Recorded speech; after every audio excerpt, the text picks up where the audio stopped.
আসসালামু আলাইকুম। প্রিয় দর্শক, দুদিন আগে আপনারা দেখেছিলেন যে হিউম্যান রাইটস ওয়াচ তারা একটা প্রতিবেদন দিয়েছিল বাংলাদেশের মানবাধিকার পরিস্থিতি সম্পর্কে, এবং সেখানে তারা বলেছিল যে সন্ত্রাস দমন আইনের মাধ্যমে এই সরকার যেভাবে বিভিন্ন রাজনৈতিক দলকে নানাভাবে নিপীড়ন করছে, রাজনৈতিক নেতৃবৃন্দকে নিপীড়ন করছে, তারা সমালোচনা করেছিল। এবং রাজনৈতিক দল যারা নাকি সরকারের নিপীড়নের শিকার হচ্ছে বলে হিউম্যান রাইটস ওয়াচ বলেছিল, তাদের মধ্যে মূলত রাজনৈতিক দল হলো আওয়ামী লীগ। আওয়ামী লীগ সম্পর্কে তারা বলেছিল যে আওয়ামী লীগকে স্পেস দেওয়া উচিত।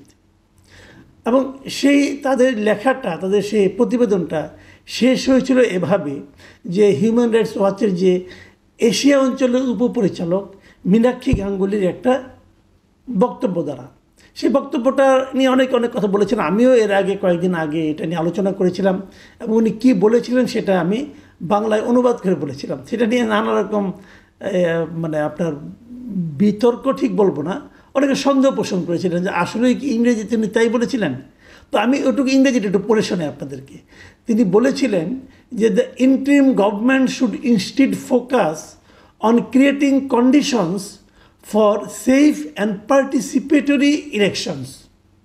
মানে মূল কথা হলো যে অন্তর্বর্তীকালীন সরকারের এই সমস্ত টর্চার যেগুলো আছে, এগুলো এই যে এন্টি টেররিজম ল এটসেট্রা, এগুলো না করে বরং তাদের অধিকতর মনোযোগ দেওয়া উচিত কিসে, একটা নিরাপদ ও অংশগ্রহণমূলক নির্বাচনের পরিবেশ তৈরি করার জন্য। মাথায় রাখবেন, পার্টিসিপেটরি ইলেকশন, এই কথাটা কিন্তু ওনারা বলেছিলেন। এখন পার্টিসিপেটরি ইলেকশন আপনি কীভাবে করবেন যদি যেই নির্বাচনে আওয়ামী লীগ ইলেকশন করতে পারবে না? এটা এখন মোটামুটি বোঝাই যাচ্ছে তারা আওয়ামী লীগকে নির্বাচন করতে দেবে না, আওয়ামী লীগকে নির্বাচনের বাইরে রাখবে। মানে ব্যালটে পেপার আপনি যখন ভোট দিতে যাবেন সেখানে নৌকা মার্কার কোনো প্রতীক থাকবে না। এবং আজকে আমি যেটা দেখলাম যে জাতীয় পার্টির একটা সমাবেশ ছিল, সেটাকেও কিন্তু পুলিশ ভেঙে দিয়েছে। কাজে আমার সন্দেহ হচ্ছে যে লাঙ্গল মার্কাও হয়তো থাকবে না। তো নৌকা মার্কা থাকবে না, লাঙ্গল মার্কা থাকবে না, তারপর আপনি একটা ইতিহাসের সর্বশ্রেষ্ঠ নির্বাচন করে ফেলবেন। সেই নির্বাচন কিভাবে পার্টিসিপেটরি হবে এটা বলা বড় কঠিন। কিন্তু হিউম্যান রাইটস ওয়াচ যত কিছুই বলুক না কেন, এবং উনি কেবল হিউম্যান রাইটস ওয়াচ কেন, আরও 20টা আন্তর্জাতিক সংগঠন যতই অন্তর্ভুক্তমূলক অংশগ্রহণমূলক নির্বাচনের কথা বলুক না কেন, যতই বলুক, আলটিমেটলি আওয়ামী লীগ নির্বাচনে সম্ভবত আমার যতটুকু উপলব্ধি হচ্ছে এই সরকারের কর্মকাণ্ড দেখে হয়তো আগামী নির্বাচনে আওয়ামী লীগ থাকছে না। যদি আওয়ামী লীগ না থাকে তাহলে নির্বাচনটা কেমন হবে?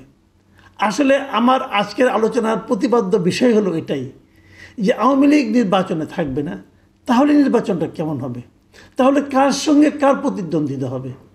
আপনারা হয়তো সবাই বলবেন কেন বিএনপি এবং জামাত ইসলামে প্রতিদ্বন্দ্বিতা হবে। আমি যদি বিষয়টাকে ঘুরিয়ে বলি, একটা কথা ভাবুন তো, এই বাংলাদেশে যে কোনো পরিস্থিতিতে যদি নির্বাচন হয় এখনকার বাস্তবতায়, জামাত কিন্তু প্রতিদ্বন্দ্বিতা থাকার মতো কোনো দল না।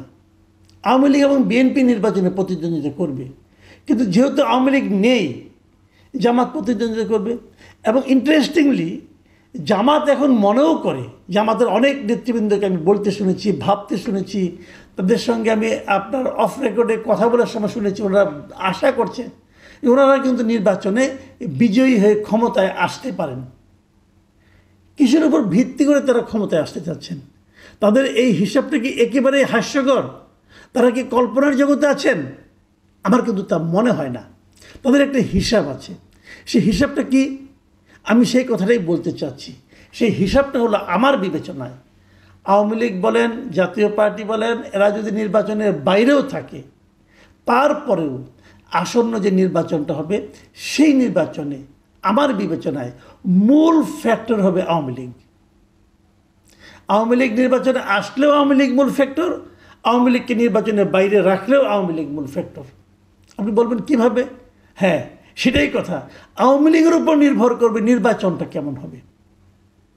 প্রথমত ধরেন যে আওয়ামী লীগ সিদ্ধান্ত নেয় যে আমরা কেউ নির্বাচনে ভোট দিতে যাব না, যদি এই সিদ্ধান্তটা আওয়ামী লীগ নেয়, তাহলে এই নির্বাচনে ভোটের পরিমাণ পড়বে অনেক কম, এবং এত কম যেটা নাকি আন্তর্জাতিক পর্যায়ে এই নির্বাচনের বৈধতা নিয়েও প্রশ্ন উঠতে পারে।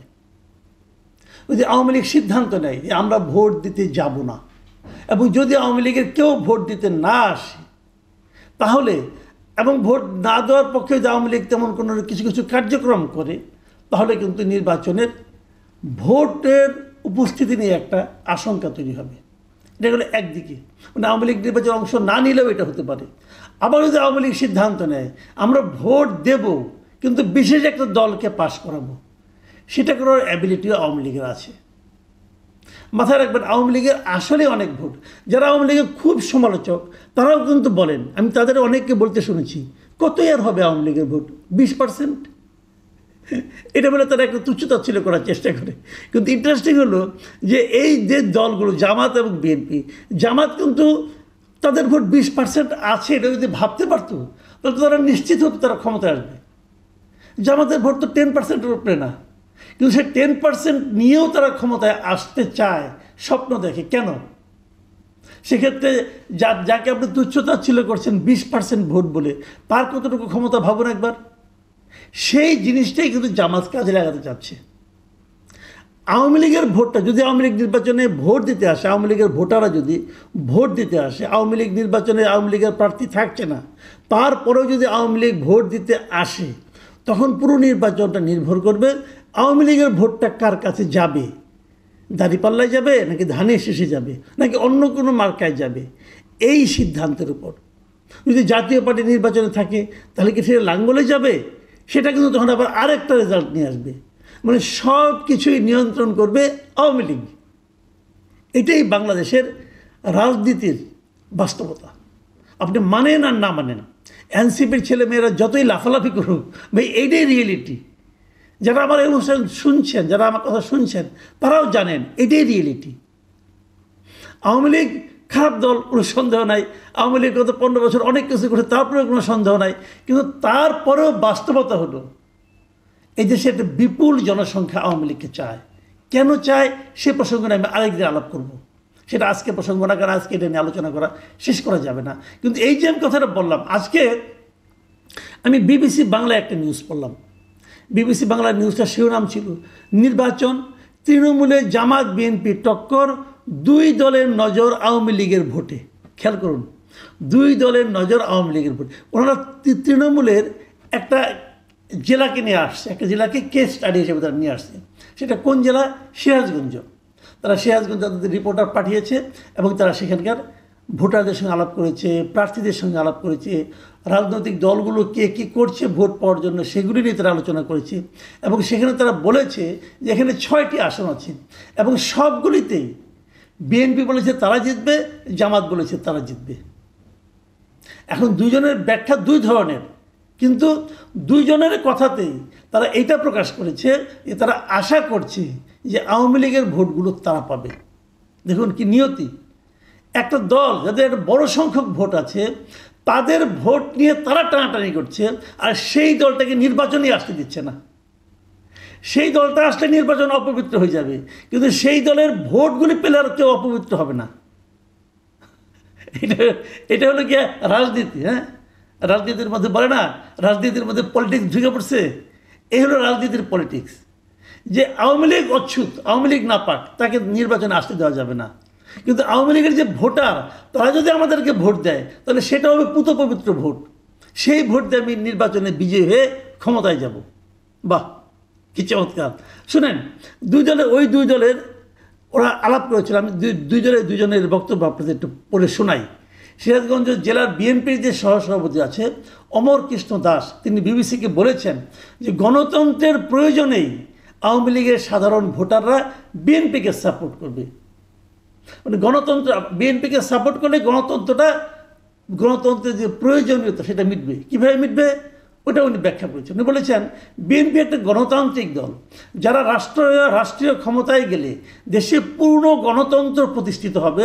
পূর্ণ গণতন্ত্র প্রতিষ্ঠিত হলে সকল দল রাজনীতি করার সুযোগ পাবে।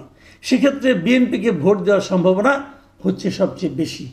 মানে একটা টোপ দিচ্ছে যে তোমরা বিএনপিকে ভোট দাও, বিএনপিকে যদি ভোট দাও তাহলে তোমাদের উপরে যে নিষেধাজ্ঞা আছে এটা উঠে যাবে, তোমরা রাজনীতি করার সুযোগ পাবে। ঠিক আছে, একই রকম টোপ কিন্তু জামাতের আছে। আওয়ামী লীগ যখন প্রশ্ন করে এই যে টোপ দিচ্ছ, আমি নির্বাচন করার সুযোগ পাবো, রাজনীতি করার সুযোগ পাবো, তো এখন তুমি দিচ্ছ না কেন? এখন যখন আমাকে নিষিদ্ধ করা হলো, স্থগিত করা হলো, তখন তুমি বাধা দিলে না কেন? পরে তুমি আমাকে দিবা। বাহ, কি দারুণ কথা। হ্যাঁ, আবার দেখেন জামাতে ইসলাম কি বলতেছে। জামাতে ইসলামের নেতারা এখানে নিয়ে আসছে নিরাপত্তার ইস্যুটাকে, মানে আওয়ামী লীগকে তারা নিরাপত্তা দেবে এটা বলতেছে। আওয়ামী লীগকে বিপদে কিন্তু তারাই ফেলাইছে, বিপদে ফালাইয়া বলে যে তোমাদেরকে আমরা নিরাপত্তা দেব। শুনেন, উনি এই জামাতে ইসলামের ওখানকার যে উল্লাপাড়া উপজেলা, সেখানকার আমির কি বলেছেন? তিনি বলেছেন কিছু সংখ্যক আওয়ামী লীগের সাধারণ সমর্থক হয়তো ভোট দেওয়া থেকে বিরত থাকতে পারে, কিন্তু অধিকাংশ লোক ভোটটা তাদেরকে দেবে যাদের কাছে তারা নিরাপদ। 5ই আগস্টের পরে তাদের এরকম অনেকে বিভিন্ন হ্যারাসমেন্টের শিকার হয়েছে, তবে সেটা জামাতের মাধ্যমে হয়নি। ফলে আওয়ামী লীগের সাধারণ ভোটারদের সমর্থন আমরাই পাবো বলে আশা করি। তাহলে আওয়ামী লীগের উপর ভরসা জামাতও করতেছে, আবার আওয়ামী লীগের উপর ভরসা বিএনপিও করতেছে। আবার নির্বাচন কমিশন আমার ধারণা বসে আছে আওয়ামী লীগের উপর ভরসা করে, যাতে আওয়ামী লীগ ভোট বর্জন না করে। ইন্টারেস্টিং বাংলাদেশের ডেমোক্রেসি, বাংলাদেশের ইলেকশন সিস্টেম। প্রিয় দর্শক, আমার মনে হয় এই অভিনব যে আপনার যে একটা অবস্থা, এটা নিয়ে মনে হয় আন্তর্জাতিক পর্যায়ে যারা নাকি রাজনীতি নিয়ে গবেষণা করেন তাদের জন্য খুব চমৎকার একটা সাবজেক্ট হতে পারে। প্রিয় দর্শক, এখন এ পর্যন্তই। আল্লাহ হাফিজ।